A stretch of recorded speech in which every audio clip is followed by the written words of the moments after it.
Hello, everyone, and welcome to another episode of the Body Wisdom Podcast. I am so excited for our friend Danielle to join us on this episode today. Danielle is the founder of Balanced Bod. In case you guys haven't heard, it's a marketplace of carefully vetted products that support a healthy body. She's an independent health researcher passionate about our body's ability to heal when we treat it well, including being conscious of the things that go in, on, and around us. So welcome, Danielle. Thank you so much for having me. It's like surreal to be here because I started listening to your podcast like a year ago. And so it's just amazing to actually be on it. I know. Yeah. Like we were talking about before we hit record, like I feel like we're friends already and just are finally chatting in like a live format. So it feels super special. Yeah, definitely. Well, I'm excited to dive in. This is something that itself of the health industry, because like when I started learning about toxins, the book that I read was Jessica Alba's book. Oh, The Honest Life. I don't know if you've heard of it. I actually haven't read that. And I remember reading it and my brain started spinning a million miles an hour, especially like when I was so sick. Like I was not feeling well and I was like desperate to like get anything that I needed to get. And I started reading about like the laundry detergents and the soaps and the shampoos and just endless things that I never even thought of twice. And I was like, oh man, that's overwhelming.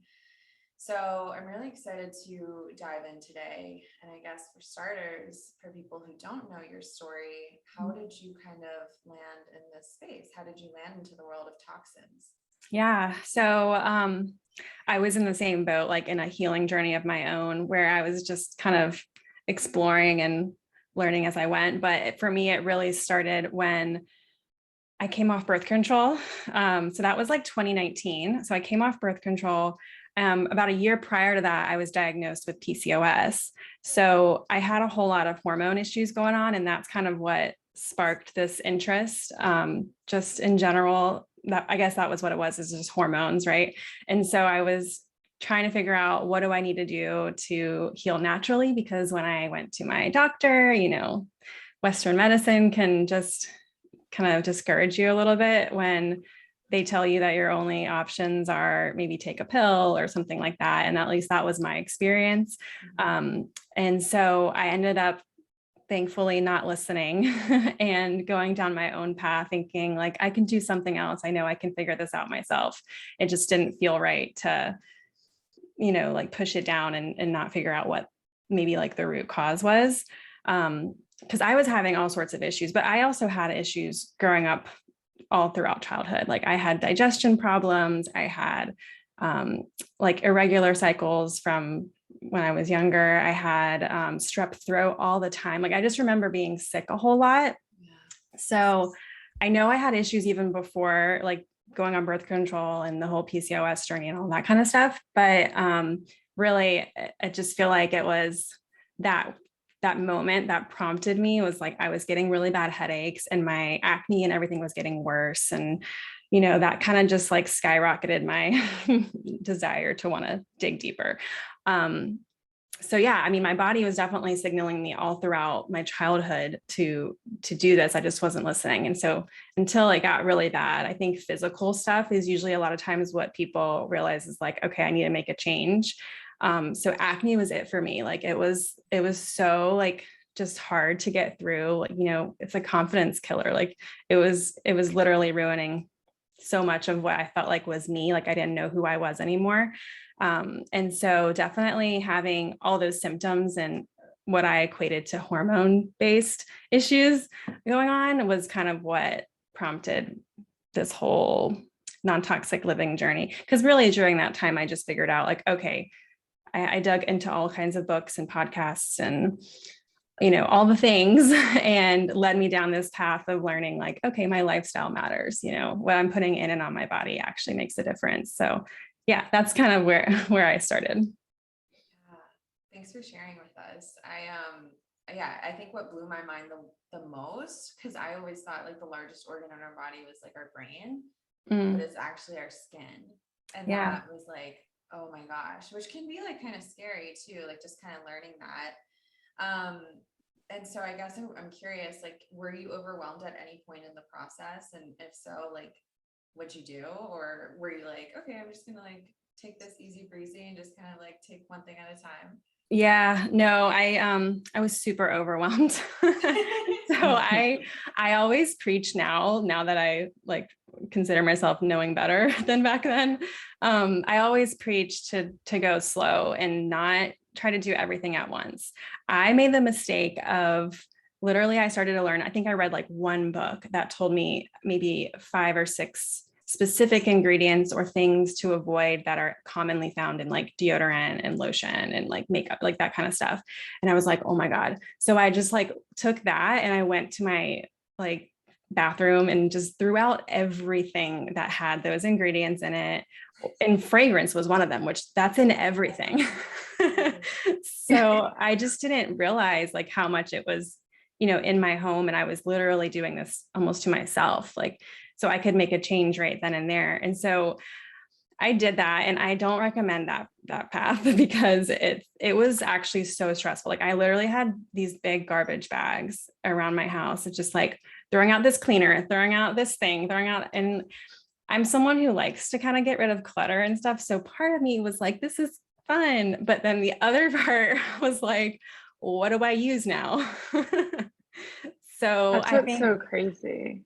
yeah, like, because then you're like, Yeah. well, okay, I threw out this stuff, but I needed it. Like, what do I Mhm. do? So I don't recommend that. I think the way to avoid overwhelm is to just go one thing at a time. Like as you're gonna, well, you could start by throwing out things that you don't really use very often, I guess, or that you know for a fact could be harming you. I would say like air quality stuff. For example, candles. Like that's an easy thing to throw away. You don't need a candle in your house necessarily, or like air freshener, things like that. But I would say when it comes to like personal care products, makeup, like all that stuff that you use on a regular basis, just start with as you run out or get close to running out, look for a better option. Check the ingredients, look for a better option. And I feel like that's a way less stressful way to go about it because it gets to be a lot if you do it all at once. Yeah. Especially like as women, because we are marketed so much to these products. So, like growing up, we always wanted all of these different things. And that's what's so crazy about getting rid of it is normal clutter in our house, unless it's trash, we can donate. But I remember doing the same thing you did. And I was like, I don't even want anyone to have this. And so you just have to throw it out, which is like I such a know. mindset shift. Yeah. Yeah. And it feels like so wasteful too. Mhm. Yeah. But in the beginning, it's just like, I don't know. I feel like you're thinking of just all the harmful ingredients that exist in these products. And it's like, it's kind of like wasteful already, if you really think about it. Mhm. And so I love that approach because I think a lot of women that are coming into this space are already overwhelmed and stressed out and have really stressed out bodies. So really using a titrated approach in every single thing that you're doing inside of your healing protocol. Oh yeah, 100%. I was in that boat. I was so stressed out like about everything. And I tend to be someone, or at least I have been in the past, someone who is like all or nothing, and I go to the extreme. So I've worked on that over the years, and that's why I'm able to like share this more level-headed approach, I feel like, with others. But yeah, I would say nothing is healthy in the extremes. So reducing that stress by just taking it slow is just, it's going to be better. Because I also think stress is very toxic. Oh yeah, I think that's probably the most toxic toxin of all. I mean, like Yeah. stress that is chronic, right? Because like we're supposed Mhm. to experience stress. That's what leads to more resiliency. But I think the unnecessary stress that we probably pile on to our plates, that's like, does this actually need to happen? Or am I creating more chaos in my life? Or can I, kind of start working my way out of this like toxic relationship or whatever. So I feel like those are super, super impactful for sure. Mhm. Can you kind of just backing up a little bit because I want to make sure we're covering all our bases with any new listeners who are maybe just stepping into the space of like, alternative health and any, like, what is a toxin? What is a Mhm. toxic chemical? What should we be looking out for? What are endocrine disruptors? Can you dive into that a little bit more? Yeah. So a toxin, I mean, there's a lot of toxins slash toxicants out there. Toxicant is like a man-made toxin essentially, and there are toxins in our environment, everywhere. So it's something that is unavoidable at the end of the day. So I think we could get to that point and it's like excessive, but there are a lot of things that you can avoid and mitigate in your life to help heal your body or whatever, can maintain health in general. And overall, I like to say live a low tox life more so than non-toxic life for that reason, just because I feel like it's unachievable to live a non-toxic life, so that's kind of, I do have like non-toxic products, I would say, but then living or going for the goal of living a low toxic life is kind of how I look at it. So yeah, as far as like what they are or like what it is to me, at least, I would say living low toxic, and like the goal that I have at least is to just reduce the exposure to these harmful chemicals, on a regular basis. So, or things that you're being exposed to on a regular basis. Sorry, I'm trying to go back to what rest of your question was. I guess, like, what is an endocrine disruptor even? Like, what does it even do? Okay, so endocrine disruptor specifically. Yeah, so that's one toxin, right? There's a whole lot of, we could go into a lot of them, but so an endocrine disruptor, which is part of what I got started with because it was specifically related to hormones. Yeah. So as far as endocrine disruption, like it's pretty much anything that can mimic or impact in some way the hormones in your body and natural hormone production. So an endocrine disruptor is commonly like, so basically it's like BPA is a good example. That's a common endocrine disruptor. Phthalates and parabens are really common ones that people hear about. There's, let's see, like perfluorinated chemicals. So you can find those in like cookware and things like that, nonstick pans, like all of that can be considered an endocrine disruptor. And so what happens is when those chemicals get into our body, then they can lead to development issues. They can lead to fertility issue, like all sorts of stuff that we associate with our hormone levels a lot of times. And that's because, like I said, they're mimicking estrogen in our body, they're mimicking or they're replacing certain hormones in our body. So it throws everything off.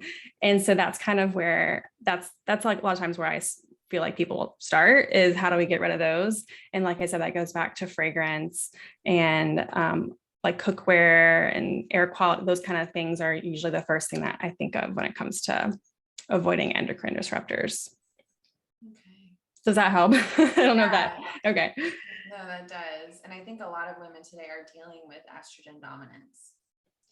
Yes. And are confused as to like, where do I even begin? Like, how do I get rid of estrogen dominance? And I feel like we could probably do a whole episode on that topic in and of itself, but that is a good, like, that's another place to explore, because I feel like I didn't think of that when I was like dealing with hormone imbalances at first until I started diving deeper. Mm-hmm. But those sneaky endocrine disruptors, and they're everywhere. Like, I mean, you really kind of have to search for stores like yours. Like, there aren't really stores like that in person, right? At least that yeah, not that I know of. And that's obviously a big reason why I wanted to start Balanced Bod, was when I was on my personal journey and it was just so overwhelming. And I wished there was a place to go that was like, oh, I can trust this, so that's what I wanted to do. Yeah. Sorry. Oh, I was just saying, like, we are so used to being able to go and talk to somebody like in the store in Sephora. And I think Sephora is getting a little better and they're starting to carry some better products. But in general, like when we started, there was no option. And so stuff like you're also educating, which is really cool. Like you're not just throwing these things out. And I love to use analogies in the endocrine disruptor if that's confusing with anyone or not. I don't know if this is an analogy, but a visual is a better word, that we have receptors for estrogen in our body. And so when we're taking these products, those products are filling the receptors, and then our body thinks that we have everything we need.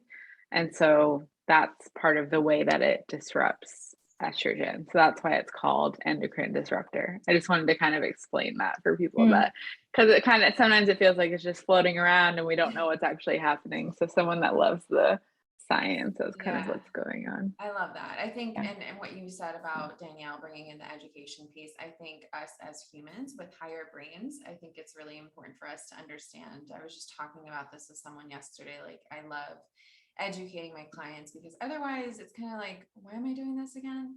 Or I don't think I need that anymore. And then it's not sustainable, or it doesn't stick.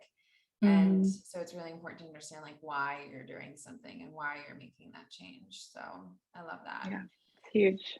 Yeah. So what else? I feel like there's so much that we can cover within the toxin realm. Is there something that, I wanted to talk to you about PUFAs, because you're not only, you don't only advocate for a low toxin life. The products that you stand for are also low in polyunsaturated fatty acids. And this was a game changer, because I feel like even in the non-toxic, like skincare products, for example, or shampoos or whatever, there's still a lot of like sunflower oils. And I guess I'm curious on what your stance is on that. Like, is it okay to have like some products with sunflower oil, or like what happens, and why are you advocating for a low PUFA, which stands for polyunsaturated fatty acids, for anyone who doesn't know? Why is that a part of your business model? Yeah. So when I started, that was definitely not on my radar. Like, that was something that came later on. I actually think I discovered it more so when well, obviously through diet purposes, like that was kind of what introduced me to wanting to be low PUFA, which I think a lot of people are already on board with. They know the impacts of like those seed oils and things in their diet. But when it comes to putting it on your skin, just like we said earlier, 60% or, up to 60% can be absorbed of what we put on our skin can be absorbed into our body. And it's the same thing really when you think about it for PUFAs, and everyone's a little bit different depending on their skin barrier. But so when it comes to PUFAs, they can oxidize in heat, light, and oxygen. So everything is pretty much heat, light, and oxygen, right? Like especially I see it all the time in like sunscreens, and like we're literally going out into the sun with this on our skin. This doesn't seem like a good idea. You're just increasing the chances that high PUFA oil is going to oxidize, which causes cellular damage. It can accelerate aging. There's all sorts of things, when we think about like specifically with skincare. I know Cosma Beauty is really big on this, and she talks a lot about PUFA awareness and what it can do, and like how I know she very much follows like Ray Peat and the impacts that way. And so they talk a lot about obviously like age spots, like liver spots, things like that can come from that. So skincare, I feel like is more so important than say like if you have some sunflower oil in like your shampoo, So I think it's just being more aware of it. I don't think you can avoid it completely all the time, but I just think it's good to be aware of like the amount that's in your product and what specific product it is, like where is it going? Specifically, if it's being used on your skin and staying there, I would say that's like a top priority to lower PUFAs in. So that's always what I try to do. So any skincare on my website, any lotion, like anything that goes on your skin pretty much and stays there especially, is made to like penetrate, because a lot of times skincare is made to penetrate your skin for the benefits. So if it does that, then I would say that's a high priority to limit PUFAs. But when it comes to like shampoo or rinse off products like soap, maybe I wouldn't say it's as high of a priority, but I still try to limit as much as possible. One of the things too that I think is important, even though my website and everything I put on my website is very strict when it comes to that, because I want to make sure people know that what's there is safe. And I feel like if I am too lenient on something, then they kind of might lose trust in the rest of what's on there. But when it comes to what I tell people and like even what I do personally, I can, you can be lenient, I think, with it. Like, I think if you have a product where sunflower oil or something like that is the very last or very bottom of the list in the ingredients, it's better, obviously, because it's a smaller concentration. So I just think it's good to keep that in perspective and balance. Yeah, I love that approach.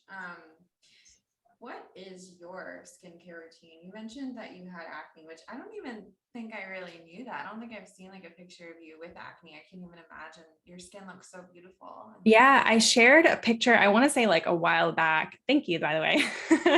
I've worked really hard to get to this point.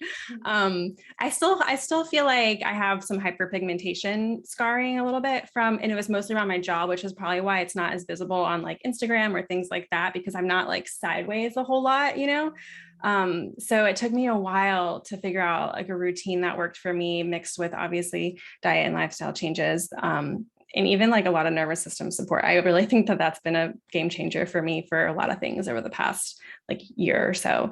But my current skincare routine, sometimes I switch it up, partially because I test a lot of the products that I put on Balanced Bod myself. So that's the other part where I'm like, oh, I don't want to switch this and then have a reaction, because I am pretty acne prone.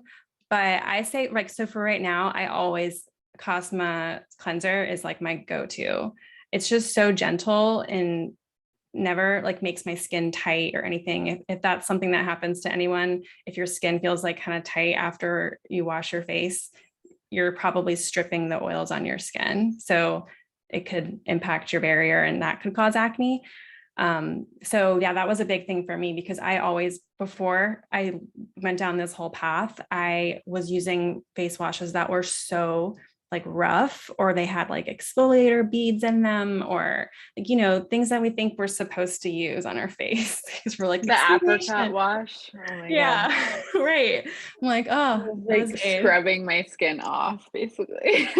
yeah. So that kind of stuff, I got rid of, obviously. And I think that helped a whole lot with my skin barrier and making it stronger.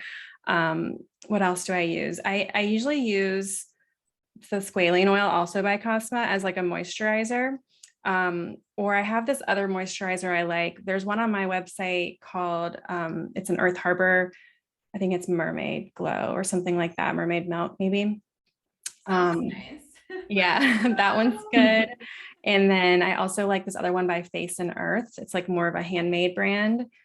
But yeah, so those ones are my favorite moisturizer, but that's pretty much all I do. Like, I really don't get crazy with it. I even, when people say they have hyperpigmentation, they use like vitamin C serum or something like that to get rid of it. I even was like, I'm not even going to touch it because I just want to let my skin just do its thing, and it's doing good. Like, that's kind of how I started to get to the healing phase. But there are definitely ones out there. Like, again, Cosma has a good vitamin C serum that's not, I don't think, very aggressive, that you could use to get rid of some of that stuff without having any issues. Yeah, I've used, I think, everything that you just listed, the squalane and the cleanser, and I also have the vitamin C. I love them. So that's awesome. And as far as makeup, like, I know that's a big, like, cosmetics just in general. Do you even wear makeup? I feel like I don't anymore. Today I put on like a little bit of mascara.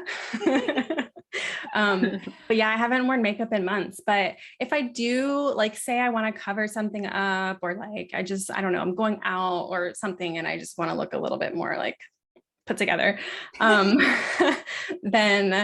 Araza Beauty is probably my favorite makeup. RMS Beauty is really good as well. Those are both low PUFA too. Do you have any on your site? Or I don't right now. That's something that I wanted to originally add, but when it comes to like the shades, how many shades you have to have of certain makeup, there's a lot involved with keeping ones in stock that I can't really guess what's going to sell a lot of times. So just as I've been like kind of in the newer stages, I didn't want to invest in all that just yet, but I will probably add it in the future. I know that people are looking for that. love Araza and RMS. I was just telling Gabby a couple weeks ago, this is the foundation I use sometimes because I feel like I'm like you, at least. I don't know if you can relate, Gabby, but I've actually never really been a huge makeup person, but I do have like some Ilia beauty as well. And I like, Oh, Ilia is good too. That's actually the mascara I have on is Ilia. I forgot about it. I'm wearing their mascara too. Yeah. And I feel like it's just simple makeup routines that can also help me feel a little bit more zhuzhed up and put together. Definitely.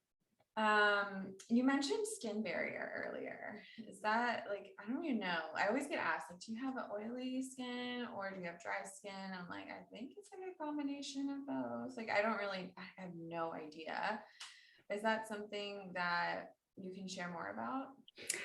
So I definitely would not consider myself a skincare expert by any means, but and I don't even actually know. I think I've always considered myself more combination skin as well. But it's interesting. Ever since I stopped using those abrasive or drying, like not pH balanced cleansers, my skin, like if I wash at night, then I don't wake up oily. And I think a lot of people will find that they wake up really oily in the morning and they feel the need to wash their face. And it's usually because you probably had like your skin is overcompensating from being too dried out from whatever cleanser or skincare product that you're using maybe before bed. And then overnight, it's like producing all this oil to make up for that. So I don't know, that might be considered like oily skin if that's what's happening, if it's like a reaction. But again, I'm not an expert, so I'm sure there are other reasons for oily skin, and that's not the only one. But that was my experience. Yeah. Is it ever only one reason? Yeah, there's never one reason. But I would say if someone has like oily skin and they struggle with that, maybe that's something they could consider. I always pictured that those classifications as I feel that it's ideal for your skin to be able to adapt. And so if it's always oily or always really dry, I would say that's more leaning towards an imbalance in your body. And I mean, sometimes in a climate can change it a little bit, but I still feel like your body ideally is resilient to, should be, I don't like using the word should, but it's ideal that your skin can adapt to the climate that you're in. And so I feel like growing up, we blamed so many things. Like, I don't know about you guys, but in high school, my friends would have like these oil blotting sheets and like during like third period, everyone would be like, where's your sheet? And I luckily growing up, like didn't have skin issues. That wasn't the way that my body expressed my internal imbalances, but the oil blotting sheets were just like ridiculous. I totally forgot about those. I wonder what's even on those. Like, and you think about it now, like what was blotting my oil up? Yeah, good question. And I love how you mentioned like that's not how my body expressed its internal balances. And I know, Gabby, we had a podcast episode. I think it was the digestion episode, and we were talking about like skin came up, and you mentioned, Danielle, that you feel like nervous system support really also helped you with your acne. And Gabby was saying a couple of weeks ago how like the skin it only has like limited ways to communicate with you. And so if that's like the final resort of like acne, like, hello, I need help. So Gabby, could you kind of like expand on that a little bit more and like what happens there? Yeah, you mean like when the skin does finally express or and like what's happening within the nervous system and why does it express itself through the skin sometimes, and what does nervous system support kind of look like from an acne perspective, I guess? Yeah, I feel like you might want to jump in on this, but I feel like you're just a nervous system expert. But for my story specifically, why I said it didn't express, I think that I'm somebody which I'm coming to realize even more so now, and it's really, I think, helping me with clients is that my body has a very good way of suppressing the things that are going on internally. So I might not be someone who has so many symptoms, and like a symptom like acne is one, like you had said, Danielle, it's one of those things that when you have acne, it's like, wow, okay, like it's something you can't hide. Versus when you're constipated, you can kind of nobody knows that you're constipated. When you have acne, you're like, okay, now everybody knows I have this and I need to figure it out. And it's important for us to feel confident. And of course, like if you all of a sudden have acne, it really it makes you, it puts a hit to your confidence. So as far as nervous system and skin, when your nervous system is taxed and you're feeling stress and you're not able to get to that parasympathetic state, acne is really symbolic of a sympathetic dominant state. So for someone that's unaware, sympathetic is the fight or flight part of your nervous system, and then parasympathetic is rest and digest. And we can be imbalanced either way. Like you can be very sympathetic, you can also be very parasympathetic, and we kind of want to be in the middle. I just said biddle. But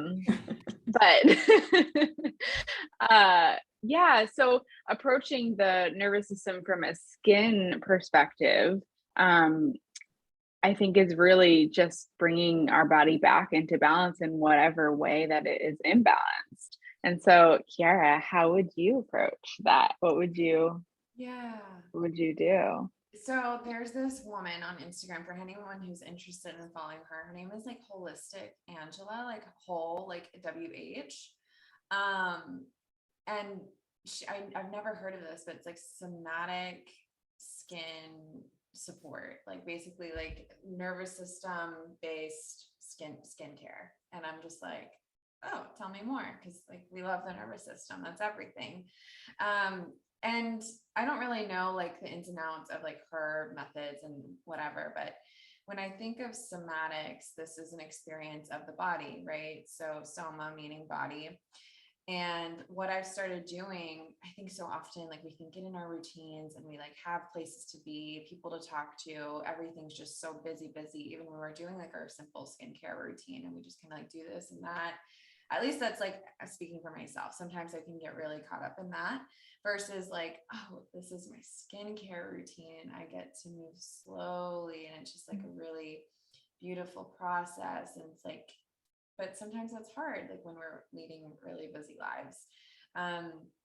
So like something as little as like placing your hand on your skin, obviously if they're clean, they've been washed, like just noticing what's happening on the inside, just like by your touch. I did a somatic session with someone the other day and she's like, oh, it just feels so good to have my hand here. I'm like, what tells you that on the inside? And she starts noticing like deeper breaths and her heart rate is slowing down a little bit. And there's just something about like your own touch. And I think that's just like, it says so much because you really are your own healer.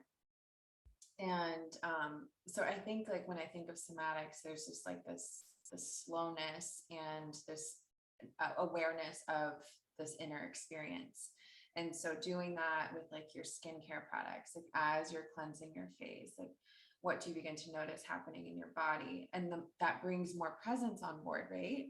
And that's really what slowing down is. Slowing down isn't like, okay, my life comes to a stop. It comes to a halt and I don't get to do anything. It's just, I'm doing nothing. That's not what slowing down is. But it's just being fully present. And I think when trauma happens or nervous system dysregulation happens, we become disembodied and then we lack presence. We're thinking about what's happened in the past. We're thinking about what we have to do next, living in the future, anything but being present with what's really here right now. And sometimes that can be really hard for people because we have like certain emotions that we don't want to face. And there's sometimes the stress is just far too overwhelming and no one really wants to sit with that, right? Like that's kind of uncomfortable to sit with. But I love that like approach. Just, it is just really like slowing down in your routine, with skincare and stuff. But I think also using other various tools to help your nervous system come back to that window of tolerance, that homeostasis, that balance, because naturally you won't have to work so hard to balance your hormones. I've always said that, like your hormones come on board naturally, they come back online naturally once you've removed the stress from your body, once you've introduced more safety through the form of nutrition, through eliminating toxins, reducing the burden on your livers, really letting your body breathe naturally again. Everything else kind of just falls together, and it really is this beautiful process. So it's kind of my spiel. I love that. I feel just really quickly too, I was just thinking a lot about the connection between, like you said, the liver and acne, but then how anger is connected with that. And often when we have acne, we're in the mirror and we're like going at it. And that's the biggest thing I changed when I started having adult acne. I would say in the last like year, honestly, I was like, I'm no longer going to like pick at my skin. Like it just is so symbolic of how you're feeling inside, and then the liver. And so that doesn't mean that we shouldn't have anger. I'm actually saying that we should be expressing our anger, and that's how we move through it. And so anger is such a normal part of our emotions. And if we can express it in a healthy way, then going back to maybe is that part of the root cause of my acne. And then back to nervous system regulation. Exactly. A lot of people are afraid of their own anger. A lot of people think it's wrong to be angry. It's a negative emotion that doesn't get to be here. And so we just repress and repress and repress. And like the body, that's it exactly. Like the body's trying to express itself. And so it's trying to get your attention in the only way that it can, probably has limited options for communication with you. And I think expressing emotions too, a lot of people are like, well, how do I even begin to express my anger? So I think that's another episode that we can do together, because there's a lot that goes into that, because it's not as simple as like screaming at someone. Like that can be considered abuse as well, especially if they have no idea of like why you're angry. All the anger you've been suppressing. All the anger you've been yeah, definitely needing someone to hold that with you, and coming back to safety, coming back to your own body afterwards is really important.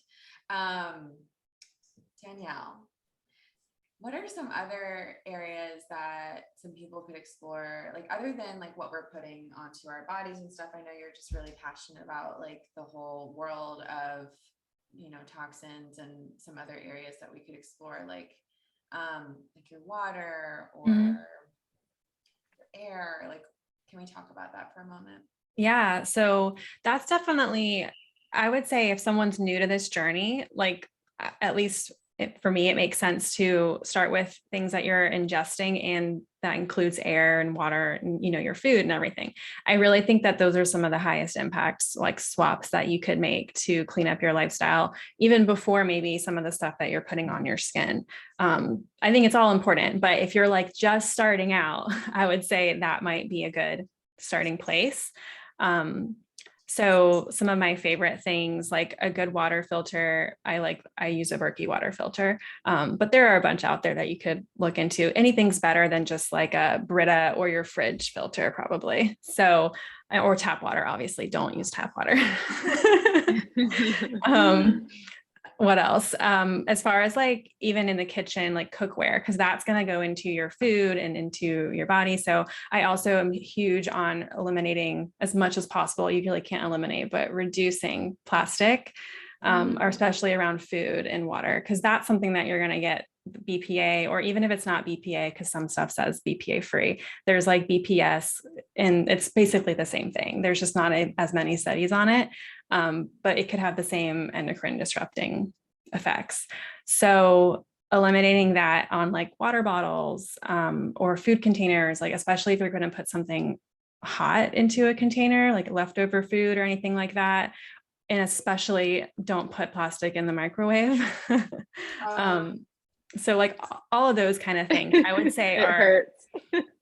Yeah, I think it's funny. I was thinking about this before, like these are all second nature to me now because I've been doing them for so long. And when I go somewhere and I see someone do this, I'm like, oh my God, what are you doing? But it's like we're not brought up that way. You know, people don't think about this, you know, they just go with what's easy. So I think for those things, same idea of like swapping it as you can and what makes sense for you and your budget. But I would say for like, if you have plastic food containers, I probably wouldn't use them anymore. Replace them with glass or stainless steel if you can. And you have them on your website. Yeah, I have glass food containers on my website. So that's definitely a really easy starting place. And then as far as like even plastic baggies and more like plastic cups, things that are not something that you would wash and reuse, like they're just one-time use kind of things. Once those are gone, like instead of just buying a plastic baggie or whatever the item might be, like saran wrap even, find like a reusable alternative. So silicone's a good option for replacements to plastic baggies or like one-time use things, you know, and I have those on my website too, actually, the silicone bags. So you could put like snacks or things in there, send them off with your kids, or, you know, if you're going out somewhere and you just want to bring snacks with you, like those are really good options. I use them a lot. So those are really easy. That's like, it's aside from the ingredients in your food, because obviously that's a whole nother thing. But I would say start there. And then as far as like after that, things that go on your body, I would pick the things that you use most often. You know, deodorant is something most people use on a regular basis. Like pick one that doesn't have aluminum in it. Those kind of things I think are usually top priority. And then if you need a suggestion for something, like definitely reach out to me or go to my website and see what's on there. But I think that's a really good starting place. At least find something that doesn't have aluminum. And then maybe from there, like you can take the next step of like, does it not have fragrance too? Or doesn't, you know, like I just think depending on your level of what you can handle right now, what seems achievable to you, go at your own pace. Because I think if you get too worked up on like, oh my God, this ingredient's bad, or oh my God, this one has this ingredient, it can be, then you don't take any action, you know, and then you're just overwhelmed. So I just think it's like little baby steps along the way. I'm so glad you're mentioning the overwhelm. I think that is like, I did the same thing, like throughout everything. And then even when I was like at a store and the only way, or I bought food and the only way to eat was with a plastic fork or spoon, I was so fearful of that. But you're not gonna, like you said, you're never gonna fully eliminate it. If you eat with plastic once in a while, it's totally fine. Yeah, I'm like that too. It's funny. I feel like I was so strict on myself for the longest time, and I've like let go of that more, and it's been so healing truly, because I'm not saying to let go of, you know, things maybe that you use every single day, but allow the space for the things that you can't control, because that's my biggest thing. You know, you can't control everything, and just try to control some of the stuff that's every day being used in your home. And that's going to have the biggest impact. And the other stuff will be okay, because our bodies are supposed to be able to adjust and handle toxins to an extent, you know? So we're just trying to make it so that our cup's not overflowing, you know? And I think those one-offs is not going to make or break it. Well said. I love that. Yeah. Going back to just the air and the water. I mean, like Danielle said, there's so many filtration options these days. I feel like when I was looking for a water filter, it really was just kind of like Berkey. Berkey's the thing. And then obviously like minerals are removed from that. So I think that's why a lot of people like say like, well, the Berkey's not the best one out there. And it's like, but it's so much better than tap water, right? And just adding minerals back into that water is really important as well. Yeah. And something I wanted to mention, because I mentioned air, at least like air inside of your home. Yes. If someone can't afford like a HEPA filter right now, or like an air doctor, or things like that, I think one of my favorite things to do that I love doing regardless is opening up my windows. Mm-hmm. It can be less toxic than the air outside. And on top of that, taking off your shoes at the front door. Yeah. Those are always some tips that I recommend. It's hard when it's really hot outside, but you can still do it for a little bit even. Yeah. It's been so rainy here in Wilmington lately, so I haven't been able to open my windows a lot, but I can tell a difference too. And I think a lot of vacuum cleaners nowadays are HEPA filter vacuum cleaners, or if you don't have one and you're like in the market eventually for another one, I don't think they're any more expensive to get a HEPA filter vacuum cleaner. And that makes a big difference too. Just vacuuming enough, like you said, take off your shoes because our shoes track in so many things from outside.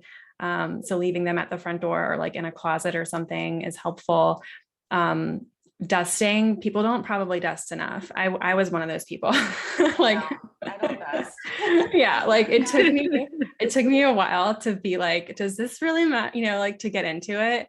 So like a microfiber cloth or some kind of damp cloth, like just to every now and then get those areas that, fill up with dust or that, would be exposing you more so. Because the problem with dust is mold particles, bacteria, like all that stuff sticks to it. And even like VOCs, volatile organic compounds. And that comes from, that could come from furniture. That can come from like building materials, the things that we can't always control unless we control the building of our current home. So those are the things that you could do to mitigate if you can't control some of the stuff. Like if you're not willing or are not able to buy like a really expensive VOC, like free couch or furniture, like it'll probably off gas and be in your air. So like at least what you can do is open the windows and you can vacuum and you can dust. And I think everyone can do that pretty easily usually. Yeah, we have options. We don't always have to buy the organic furniture, the organic mattress. I mean, that's good to know though, like also maybe for future reference, like I know I don't have an organic mattress, but that's something that I want to do.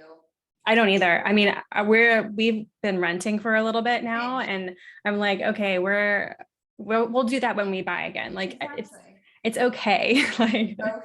Like doing what you can. I think that's like the biggest takeaway here from today's episode. Just doing what you can, controlling what you can control.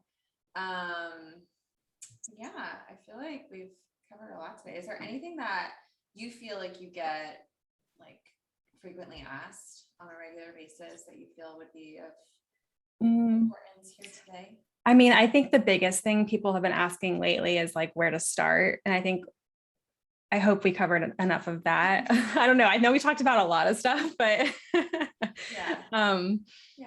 yeah, that's probably one of the biggest things I would say I get asked, but I don't know. Other than that, I mean, my hope with starting Balanced Bod is that it's easier so that people don't have to go down the path that I went down of like figuring out what are all these ingredients and researching everything. And, obviously I don't have everything on there. And over time, I just want to like share the knowledge anyways. Like a lot of this stuff, I'm not going to sell furniture probably, but like, those are just things I think are helpful as you go down your, low tox living journey. Like each day you'll get to the point where you'll have capacity to be able to do something else. So start slow and eventually you'll work up to those things where once you're in the market for a bigger item like that, you can make a smarter choice, I guess. But yeah, I would say that's probably the most helpful. It's just being able to go somewhere at least for your personal care products to know you don't have to worry and do the research and stress about it. It's like all right there. Just pick something there. Yeah. So that's balancedbod.com. It's like balanced. I'll put it in the show notes. Yeah. Cool. And we can keep up with you mostly on IG at balanced.bod. Anything else you have going on right now? That's pretty much the best place to get me right now. Yeah, I'm in my DMs. So if anyone sends me messages, I try to get back to them. I get a lot of requests for things, like either whether it's like, I'm trying this new product out. Can you tell me if this looks okay to use, or like, what do you think about it, kind of thing. So questions like that. And it's also helpful to me because it also allows me to expand my product offering. So don't feel like you're bogging me down with questions about stuff. If you're sending me these things, I'll get back to you as soon as possible, but it also helps me grow my business. So it's helpful for both of us, hopefully. Awesome. Well, I think we can wrap up for today. I really appreciate you joining us, and I'll put everything that we mentioned in the show notes, guys. I appreciate you listening, and until next time. Thank you. Thank you.